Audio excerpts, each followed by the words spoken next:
रहस्यमय संगठन। आज का समय तकनीक और तेजी से बदलती दुनिया का है।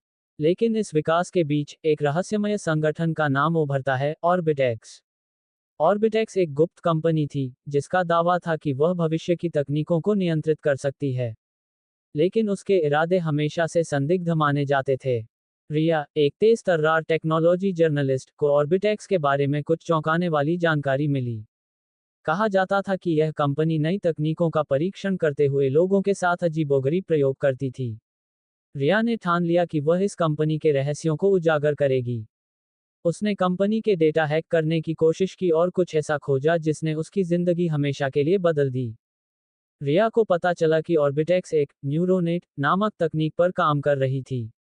यह एक ऐसा सिस्टम था जो इंसानों के दिमाग को सीधे इंटरनेट से जोड़ सकता था। इस तकनीक से इंसानों की यादें, सोच और यहाँ तक कि उनके फैसले भी नियंत्रित किए जा सकते थे। लेकिन इससे पहले कि रिया इसे और गहराई से समझ पाती, उसके लैपटॉप पर एक चेतावनी आई, रुक जाओ, इससे पहले कि बहुत देर हो जाए। अगली सुबह, रिया को अपने अपार्टमेंट के बाहर एक अनजान डिवाइस मिला।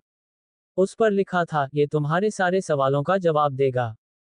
रिया ने डिवाइस को चालू किया, और एक होलोग्राम प्रोजेक्शन दिखाई दिया। उसमें एक व्यक्ति ने कहा, हम जानते हैं कि तुम हमारी खोज में हो। अगर तुम जिंदा रहना चाहती हो, तो तुरंत पीछे हट जाओ। रिया ने डर को नजरअंदाज किया और आगे बढ़ने का फैसला किया। उसने अपने एक पुराने दोस्त, आदित्य, जो एक साइबर सिक्योरिटी एक्सपर्ट था, से मदद मांगी। आदित्य की मदद से रिया ने ऑर्बिटेक्स के गुप्त सर्वर तक पहुंच बनाई।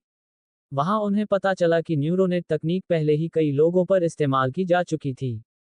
इन लोगों को ये पता ही नहीं था कि उनकी सोच और भावनाओं को नियंत्रित किया जा रहा है। अचानक, उनके कंप्यूटर स्क्रीन पर एक लाइव फीड दिखाई दी। उसमें एक शख्स ने कहा, हम जानते हैं कि तुम क्या कर रहे हो। ये तुम्हारी आखिरी चेतावनी है। रिया और आदित्य को समझ में आ गया कि वे अब ऑर्बिटेक्स के निशाने पर हैं। उन्होंने सबूतों को सुरक्षित स्थान पर पहुंचाने की योजना बनाई। लेकिन उसी रात, रिया को एहसास हुआ कि कोई उसके घर में घुसा है। उसने तुरंत आदित्य को बुलाया और दोनों ने फैसला किया कि वे शहर छोड़कर सबूतों को मीडिया तक पहुंचाएंगे। रिया और आदित्य ने अपनी खोज का पूरा डेटा एक सुरक्षित नेटवर्क पर अपलोड कर दिया। लेकिन जैसे ही उन्होंने इसे सार्वजनिक करना चाहा, एक बड़ा साइबर अटैक हुआ और उनका सारा डेटा मिटा दिया गया। ऑर्बिटेक्स ने यह सुनिश्चित कर दिया था कि उनकी सच्चाई कभी उजागर न हो। लेकिन रिया और आदित्य ने हार नहीं मानी। उन्होंने तय किया कि वे फिर से शुरुआत करेंगे और इस बार सावधानीपूर्वक हर कदम उठाएंगे। ऑर्बिटेक्स का रहस्य आज भी दुनिया के सामने नहीं आ पाया है।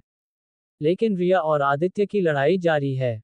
ये कहानी हमें सोचने पर मजबूर करती है, क्या हम तकनीक पर निर्भर होकर अपनी आज़ादी खो रहे हैं? और अगर ऐसा है, तो इसका अंत कहाँ होगा?